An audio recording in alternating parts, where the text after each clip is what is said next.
गांव की एक पुरानी मगर मोहब्बत भरी गली में अम्मा ज़ीनत रहा करती थी। अम्मा ज़ीनत के शौहर का इंतकाल कई बरस पहले हो चुका था। वो अपनी इकलौती औलाद हमजा को पढ़ा लिखा कर जवानी में ब्याह लाई और बहू मरियम को अपने घर ले आई।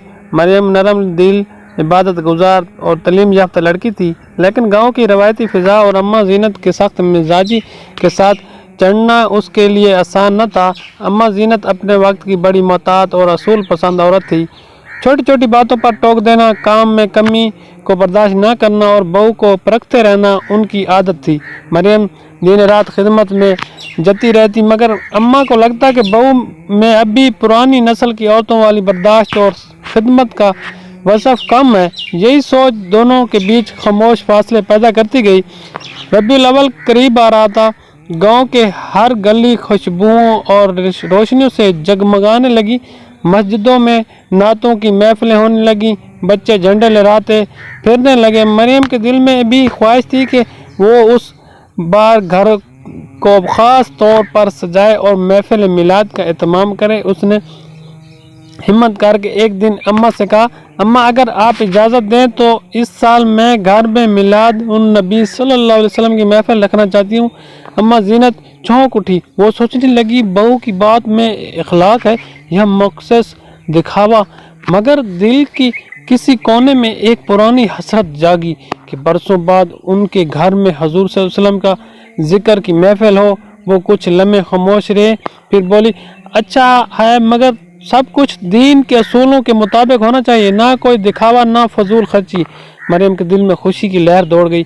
अगले दिन से मरियम ने तैयारी शुरू कर दी। घर के सहन को साफ़ किया, कमरे में सब झंडे और झंडियों और रोशनियों की सजावट की, कुरान पाक की तिलावत के लिए नसीहतें तैयार की।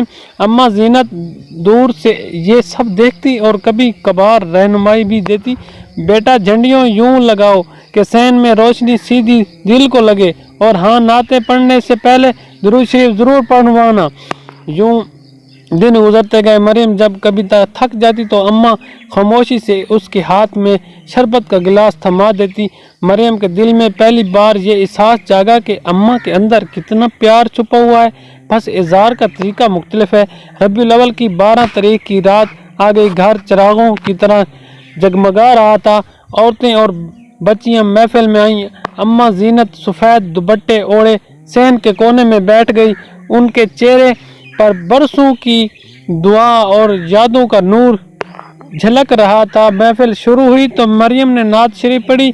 उसकी आवाज़ में लर्जिश थी, मगर दिल की सच्चाई ने महफिल को पर नूर कर दिया। सब औरतों की आंखें भर आईं। अम्मा ज़ीनत के दिल में एक अजीब सुकून उतरा, जैसे बरसों की तन्हाई और सख्ती हजूर सल्लल्लाहु अलैहि वसल्लम के जिक्र से पिघल गई हो। महफिल ख़त्म हुई तो अम्मा ने बहू को करीब बुलाया। सबके सामने उसके सर पर हाथ रखते हुए बोली, बेटा मरियम, आज तुम मेरे दिल को वो खुशी दी है जो बरसों से तरस रहा था। मैं मान गई कि तुम सिर्फ मेरी बहू नहीं, बेटी हो। यह सुनकर मरियम की आंखों से आंसू बहने लगे। उसने आगे बढ़कर अम्मा के हाथ चूम लिए। महफिल में मौजूद सब औरतें उस मंजर को देखकर दुआएं देने लगी। उसी रात पहली बार अम्मा और बहू के दरमियान कोई दीवार बाकी न रही। दोनों एक दूसरे के साथ बैठकर चिरागों की रोशनी में हजूर सल्लल्लाहु अलैहि वसल्लम के जिक्र की मिठास बांटती रहीं। रबीउल अव्वल की वो रात उनके रिश्ते में नई रोशनी ले आई। अगले दिन गांव की औरतें जब उस महफिल का जिक्र करती तो कहती, ज़ीनत और मरियम का रिश्ता तो मिलाद की रात से माँ बेटी का हो गया है। यही है नबी सल्लल्लाहु अलैहि वसल्लम के जिक्र की बरकत।